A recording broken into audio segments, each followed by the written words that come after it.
Hello and welcome to the Life After Diets podcast. I'm Sarah Dosanjh, psychotherapist and author of the book, I Can't Stop Eating. And I'm Stefanie Michele, binge recovery health coach. If you feel out of control around food, we get it because we've been there. Thank you for joining our conversations about how to make peace with food and feel more comfortable in our bodies. Now on to this week's episode. Hello, Steph. Hello, Sarah. Hi, everyone. How's it going? Good. It's going well because today is our anniversary, Sarah. It is. Today, well, we're recording this on our anniversary. By the time you hear it, it won't be on our anniversary, but it was a year ago today when we launched the first ever episodes of the Life After Diets podcast. And here we still are. Here we are. We're still here. We haven't missed a week. We haven't. No. Give ourselves a vacation or something. Yeah. It's something that really bothers me, actually, when I've been really enjoying a podcast. They do it in seasons and they have these season breaks and I don't know when it's coming back. I don't like that. You could catch up on the ones you forgot to listen to, or re-listen to some. Either way, thank you, everyone who is here, who listens, who has been listening, who's new, who's old. I don't mean old. It's okay to be old. Thank you for listening and being part of our growing podcast community. Speaking of communities, by the way, we have one in case you want to talk more about the topics that we discuss on these episodes and find other like-minded people to discuss them with. Yeah. So there will be links below as to how you can come and join us over there. Yeah. Today we are talking about self-trust. This was a topic that was suggested by our community. Speaking of communities. I find that whenever I mention self-trust, there's always a flurry of people and comments on Instagram or wherever comments come in about like, yes, self-trust. It seems to be a hot topic. I think that's because we lose so much of it. And we feel like we can't trust ourselves, especially in the relationship with food. There's this idea that we can't, like we don't because we can't. We don't trust ourselves because we have proven to ourselves that we can't do that. And that interrupts the self-trust I think we have across the board.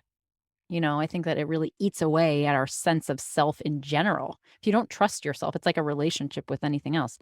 If there's not trust in that relationship, how strong is that relationship? So I think it's a good topic. I think it's a good thing to look at because I also think that we're misinformed sometimes about our ability to trust ourselves and why we think we can't. Yeah. Do you trust yourself? With what? Does it matter? Depends when you ask me, I suppose. There are certain things I can trust myself with. I can trust myself around food now. That feels good. Mm. I can trust myself around things like bedtimes. I look after myself there when it comes to something like sleep. The types of things that I'm less likely to trust myself around is, well, I almost want to say sometimes I don't quite trust my opinions because I feel like they can really fluctuate, but I'm also okay with that. Yeah. I think I spent a long time looking for certainty and struggling with the fact that I couldn't find it. And actually through just being willing to embrace uncertainty, I feel like I'm quite suggestible. This is probably where it comes up for me. And I don't know if I've talked about this on the podcast, but I'm very suggestible to things like marketing as well. I think I'm a marketer's dream. Yeah. It's why I don't watch adverts. Oh. That's why I pay for YouTube Premium. It pays for itself, believe me. And my television, for the last 4 years, I have not programmed in the channels on my TV. So I only stream so that I don't have to watch adverts. And what happens? I'll tell you what happens. Last summer, I went to my dad's house and we were watching something on the telly with adverts. And an advert came on for a Dyson hair straightener. And before the full commercials had finished, I had got my phone out and paid 400 quid for this new hair straightener, which I ended up sending back, by the way, because I thought it was not very good. It wasn't what I was expecting at all. Interesting. Interesting. Okay. Those are good answers.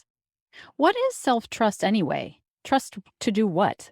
One, there's an element of, am I being honest with myself? Am I capable of being honest with myself? Which also comes from that capability of being aware, which also comes from the capability to be kind and compassionate towards myself. Because the way I see it and the way I think about our blind spots is quite often if there's going to be shame, if we notice something about ourselves, one or two things happens. We either over focus on it and we fall into that shame hole and we become obsessed with trying to fix ourselves and this problem, or it gets shoved into a blind spot. Because shame makes us hyper vigilant or it makes us want to hide. It goes Mhm. one of two ways. And I think the most protective thing we can do for ourselves from a shame perspective is the compassion piece. So now I trust myself to be much more compassionate to myself when I don't meet my own expectations, when I haven't followed through on something that I hoped, when I feel like I have Okay. missed opportunities or wasted time. That I think has been the biggest shift Yeah. across all of my life, not just with food. But food was probably the doorway, the catalyst for it. It's what forced me to take a different approach towards myself, either that or live in misery. I think food is often the doorway for it paves the way for so many other things. I think that's why this is such a compelling topic. But interesting. Okay, so that's helpful. So self-trust having a lot to do with self-compassion. And there is something about keeping our word to ourselves. So I have this whole spiel that I give to anybody who joins one of my groups. And one of the things that I say, I talk about how struggling with binge eating erodes our sense of self trust. And then I'll say to the person, how many times have you sworn blind to yourself and meant it with every fiber of your being that you're not going to do this again with food, that you're going to do it differently? And I asked them that, and I'm like, probably thousands. Yeah. That, I mean, no wonder you feel like you've been chewed up and spat out. Yes. Y- Yes, but this is the part where I get it's like, yeah, but that it's not a choice. Like sometimes it's not a choice. Sometimes. A lot of times. Binging is it's not a choice. And so I think we have this misinterpretation of our ability to trust ourselves based on that, based on the fact that I couldn't keep my word for that when that was something where there was so much going on behind the scenes outside of our control that we're not paying attention to. I think it's such an unfortunate byproduct of this, that we lose that self-trust because of that. Yeah, Self exactly. Yeah? Yeah, Okay. yeah, Same page there? but Alright. exactly the same page. Okay. Self-trust to me is, has a lot to do with authenticity, so it's me not being authentic to myself, that's where I wouldn't have trusted myself to stay with myself. It's the self-abandonment thing. When I think about self-trust, really, I mean, I always used to conceptualize that with food, but it really was about so much more. I never trusted myself to stay with myself. I always would betray myself. I would become someone else. I would people please. I would criticize myself. I would engage in behaviors that were not aligned with my values.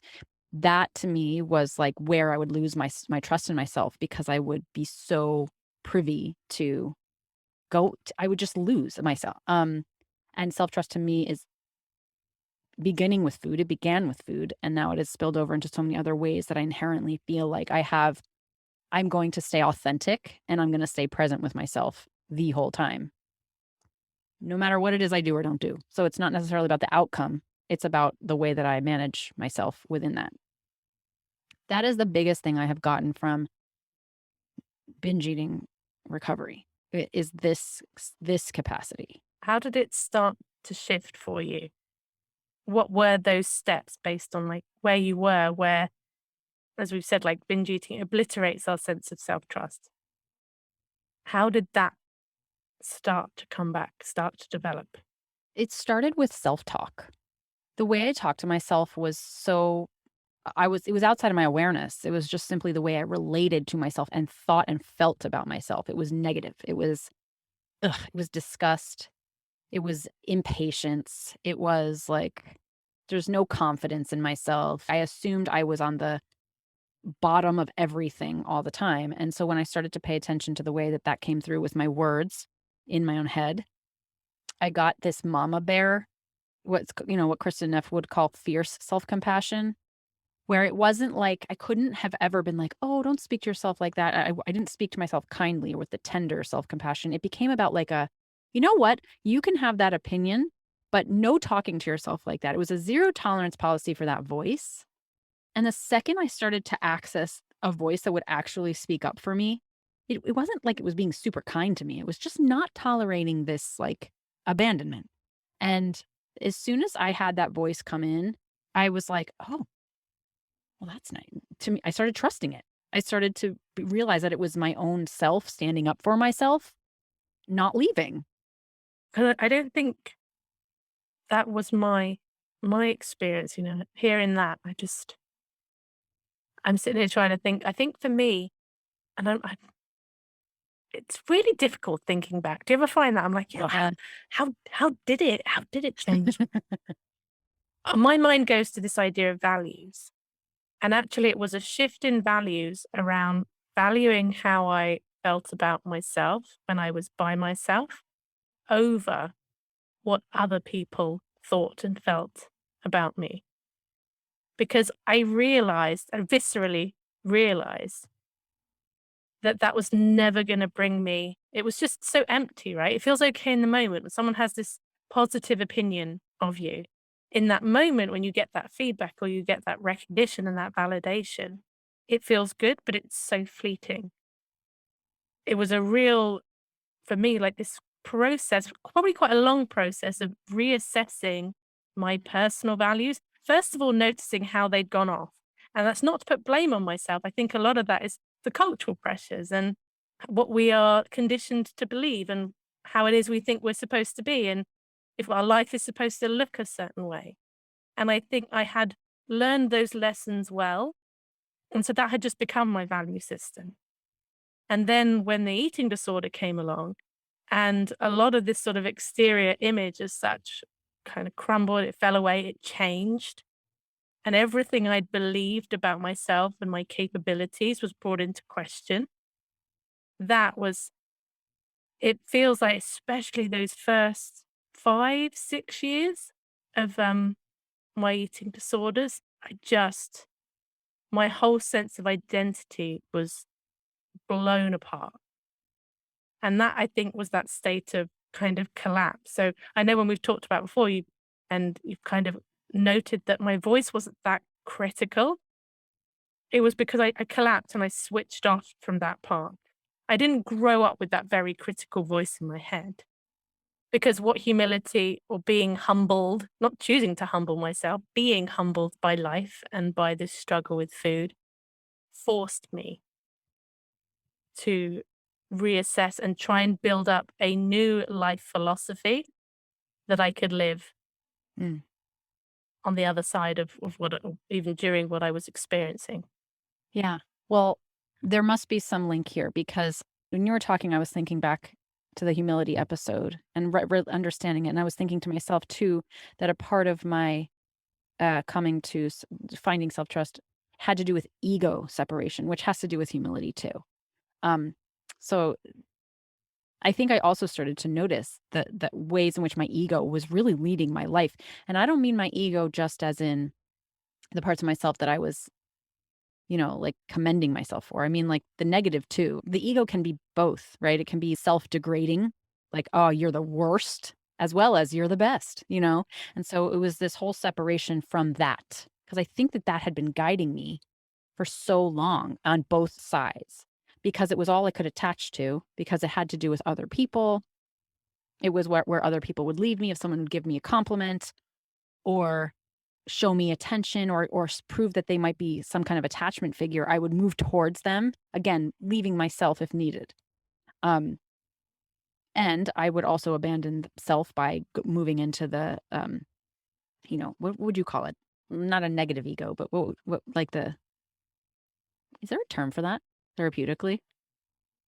No. Um, the side that would self-condemn. Both of them it was like it was this attachment to who I needed to be that was so vulnerable. And so this process of self-trust to me is like almost when you think of meditation, like this separation of self from ego and the thoughts that are controlling. And I'm not actually someone that believes that, we need to be egoless. We can't be. It's part of our personality. But I was so invested in my ego that this removal of that to some degree, or some kind of space between me and my ego became, it was a whole new way of being. Um, and to me, that's a lot of what it feels like still. Like self trust is like returning to here, to my middle, and asking myself what, in the absence of other people's approval or in the absence of the external environment, what is true. If you want connection and support around any of the topics we talk about on the podcast, we would love for you to join our membership community. Members have access to monthly online support groups, a private Facebook group, live episode recordings, and member-only Q&As. If you would like to join us, please head to lifeafterdietspodcast.com/community. Now let's get back to the episode. And it's actually making me think of our episode on consistency as well, because that, I think, was a big part of building self-trust for me. And, I've spoken before about my yoga practice, but when I first began that, and it was just 5 minutes a day, I very much had the story around, I'm not consistent. I don't stick at anything. I'd get big, exciting ideas about things, but I didn't follow through. So therefore, I felt like I could never trust my motivation. I could never trust whether I was actually going to show up for myself or not. So I used that over and over again in terms from a self-talk perspective. I used that yoga thing to keep reaffirming this idea that I could do something consistently.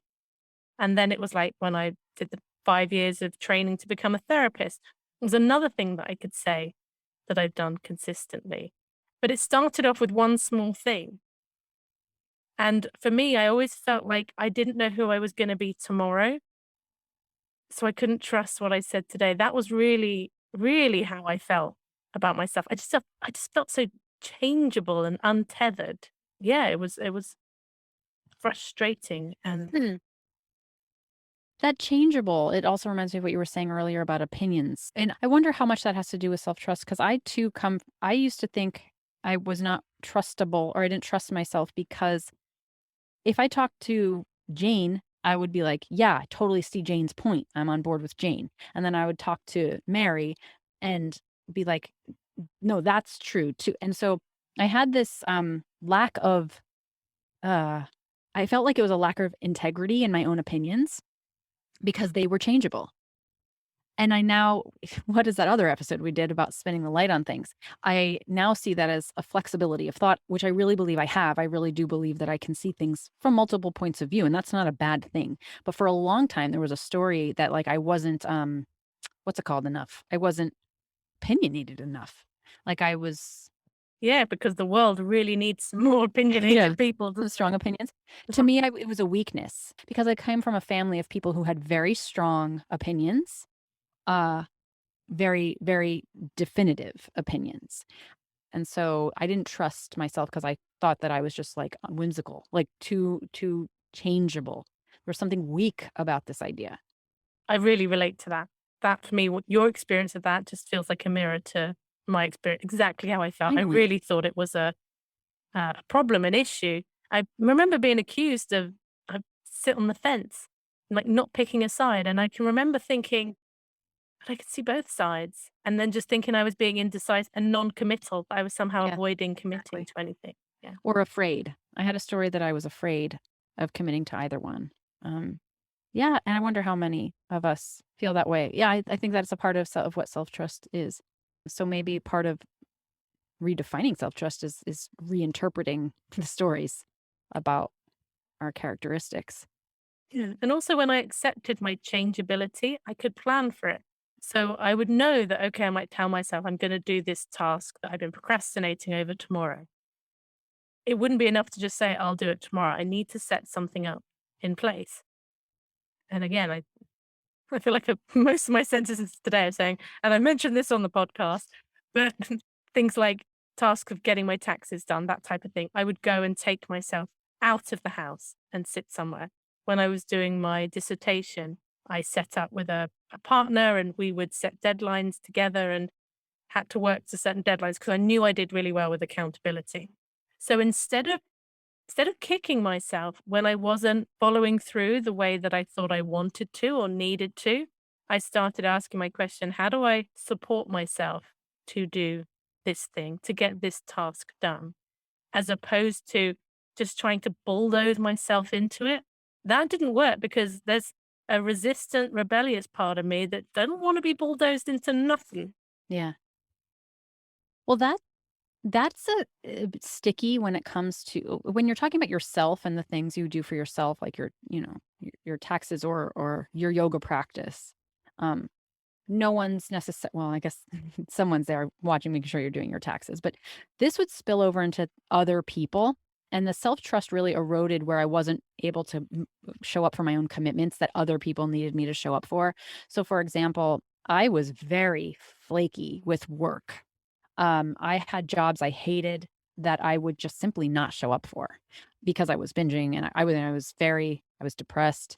So I just didn't show up and I wouldn't show up to friends, commitments I'd made with friends. I would make plans to go to dinner and then if I binged, forget it. I wasn't going and I would just not call, not show because I was so ashamed. I would just like pretend it. I would just crawl into myself and not even communicate. I used to go to bed at night in college and all of my roommates would say, "You never say goodnight." And I remember it was because I usually by that time of night was, like, so disgusted with myself and my eating that I would just disappear into my bed and just wait for morning. And so all of these collections of the ways that other people would witness my inconsistency or my lack of commitment, um, or my changeability was was not favorable. As I mean, understandably so. So there was this sense of like, I'm not reliable. I'm not committed. Like, I have no sense of responsibility. I'm not ethical. Like, those stories came in, and I understand why. Like, there's one thing to have self compassion, but I remember thinking, of course you felt like that because life was, it was so hard. It was so hard to keep up with the demands of like baseline living. The way that compassion comes in for that now is just like I was suffering so much more than I knew I was suffering that I couldn't possibly like I was comparing myself to people who weren't necessarily or who weren't dealing with the same things I was dealing with, assuming I should be like all of my college roommates or all of my coworkers or all. And in fact, what I was dealing with, which is not to say that people aren't dealing with things all the time, but the nature of what I was dealing with was really coming in contrast with my responsibilities, and perhaps they were even a way of me speaking, and in many cases they were, of me saying, "I am suffering so badly, I cannot even get to work. Help." Um, but seeing it through the lens of that, um, instead of seeing it through the lens of, "I am wretched," "I am just not capable," all of that is part of how I think that in and of itself is part of self-trust, is being able to understand why you are moving the way you're moving and still taking in like I don't like this. I wish this wasn't true. Um, this doesn't feel good. This doesn't feel responsible. I want to change this, but also first things first. And having some compassion for that. Interesting, because I was always of the if I've made a commitment to someone else, there was no get out as far as I was concerned. So accountability to others, I felt always worked really well for me. So I really tried to utilize it to try to change my eating, but it didn't work in there because you can only be accountable to others for so long until at some point it's just you and you. It used to frustrate me that I felt like if I was showing up for somebody else, I could and would always do it because there just wouldn't be a negotiation around it. It didn't matter if I'd binged and felt awful and distressed and I didn't want to go out. If it was a friend's birthday and I'd agreed to go out, I would still show up. Would? I Oh, would. I would. That's not to say I'm trying to think if I ever cancelled a social plan because of binging. If I had, it can't have been more than once or twice the entire time. There there was a couple of occasions where I called in sick to work because I felt so, so unwell from having binged. And it wasn't from "Oh, this is my values to, like, honor my commitments and stuff." It felt like, no, I didn't have a choice. It was a compulsion in and of itself that if I'd said I was gonna be there, I would. And so there have been times even now, if I've had to cancel something that I've committed to, I don't do that lightly, and it feels hard. It feels really difficult. So my frustration was always, why can't I do this for myself when I'm willing to do it for others?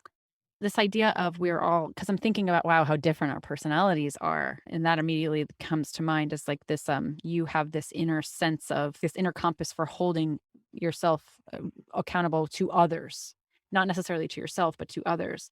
And I'm a questioner, but was more rebel. I'm a rebel questioner. So to me, it was like, "Oh, I'm supposed to do that? Mm-mm." And also, why? Why should I do this? What's the point? Life doesn't matter. Like I was just very in myself, and very in despair. So to me, there was like no point. I didn't get it, which is still a little bit of how I am, which is I think why I have my own business now, because there's a huge point. I get it. Like there is no question as to what the meaning of this is. But whenever I found myself working for other people, it was always like, what's really the point of this mission here? Like if it didn't really resonate with me, which is why it was hard for me to uphold, commitments that didn't fully make sense to me. Again, knowing these things for me is really helpful to having compassion, which as a precedent to self-trust matters. I think that being able to see oneself through the lens of yourself instead of through the lens of what other people may be. Because if I was judging myself in comparison to you, you know, it, I would be like, well, I'm a jerk then for not upholding my commitments. But to you, it makes sense with your personality and with. Well, for you, canceling seemed like the lesser of two evils, having to go or staying at home. For me, canceling would have been like an admission to myself that I couldn't cope. Yeah. That would be, just the worst pit that I could fall into. It would mean, in terms of, it's not a rational thing, but what it would have meant is that everything is falling apart. If I don't even want to go or can't even go to this social thing.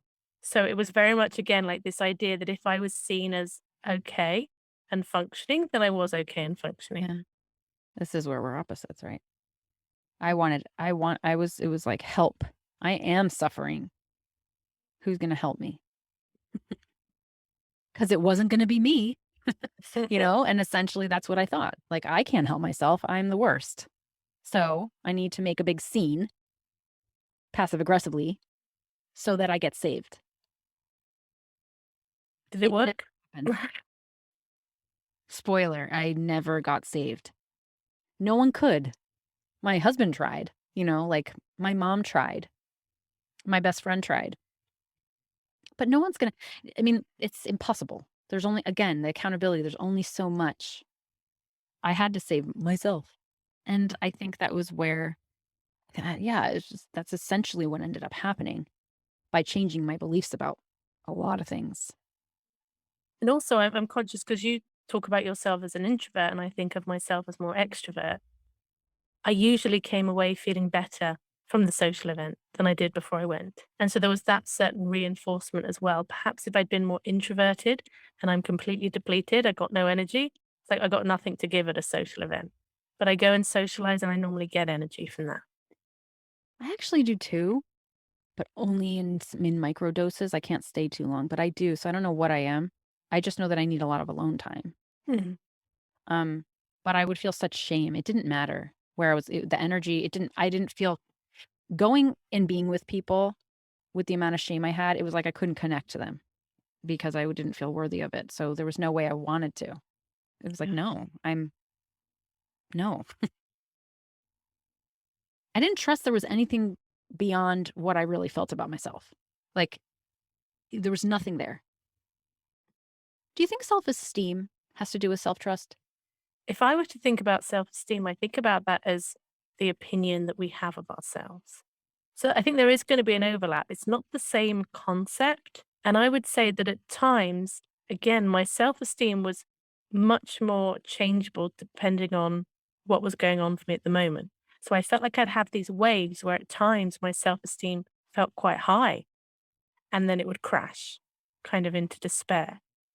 Whereas that sort of lack of self trust felt a little bit more constant, Hmm. if you like. There was always this sense of, am I going to be able to hold on to this? If I was in a good patch, I was feeling good and doing all the things that I thought I should be doing right, there would be that sense of, how do I hold on to this?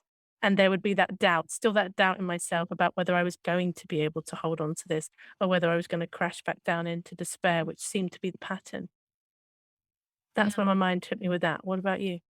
Well, I'm thinking of it like to have self-trust, there's needs to be the self part.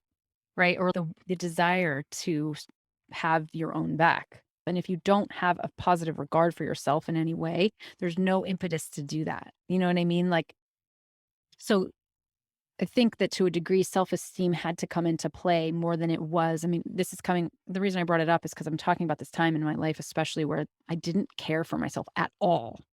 And it's like, I don't want to meet myself. I don't want to trust who is this person I'm standing up for, or being consistent for. I don't even know her. I don't really like her. Um, versus later when I think that I started to realize I think there was someone to defend, that was a person. It stopped looking outside for someone to tell me who I was, and I was like, what about me? This is where authenticity started to come in. I needed to build my self-esteem to some degree in order to get to the place where I finally got where I was able to um, recover. Well, what made you even look at it? Because to begin with, when you don't think there's anyone there to defend, at what point do you start to investigate the possibility? It was a feeling. It was like nothing made. It was like, this doesn't make sense. Like, I don't know. I don't know. But it was something of exhaustion. You can only live so long chasing what's outside of you. I think that I became like, this is nuts. And maybe it was the questioning of, are the beliefs I have about myself true? I think when I started to understand food differently, and yeah, it was like when I read the Fuck It Diet and I started to understand that binging wasn't necessarily this character flaw. It was this biological thing going on. Oh gosh, it gave me a surge of like, there's hope for me yet. Like, maybe it's not me. My self-esteem was so low because of binge eating that it was like a whole new world of possibility. Like, what if my beliefs are wrong? Like, what if there's a reason for all of this? That means everything I think about myself might not be true. Um, that window, this was not thought out in my mind, but this is what it was. And to me, it was like, it was a questioning all of a sudden of everything that I had really stacked everything on, that started to like, whoa, there might be a lot under here. Let's investigate this. There's something worth investigating now. Um, yeah, it was really hopeful. Mhm. When it came to, I suppose, developing that more trusting relationship with food, that felt for me, it was very stop start. The number of times I would be like, okay, gonna give myself permission, gonna do this intuitive eating permission thing. And for a couple of weeks, it would go quote unquote well until it didn't, until I binged again. And then it was always, what on earth made me think I could change? And I think I would go round and round that cycle many, many times.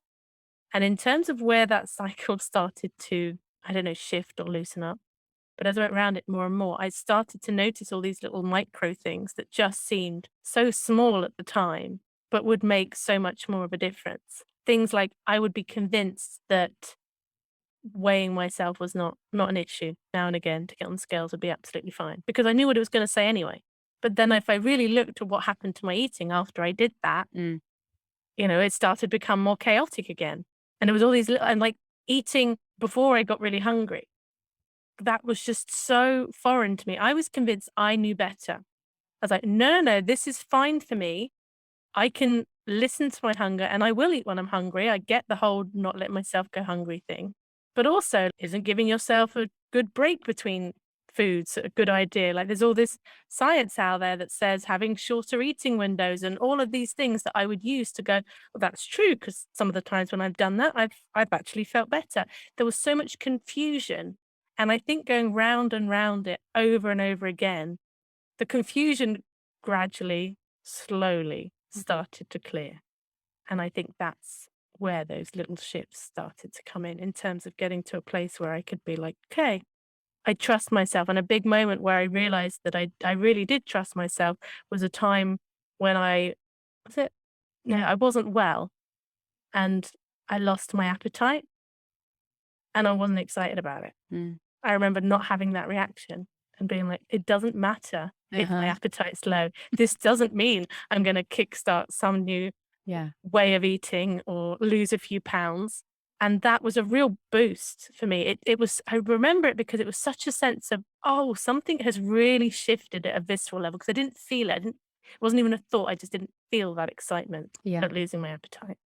We're coming up on time, but people are listening and resonating with some of this. If we want us to talk more about it, I think self-trust could warrant a second round. We've not done this. We've not done like an episode break and then come back to it before. I know, and I'm kind of like nervous, so let's jump. end it. We jump all over the place anyway. I know. We can do an ending though, sure. Okay. Bye.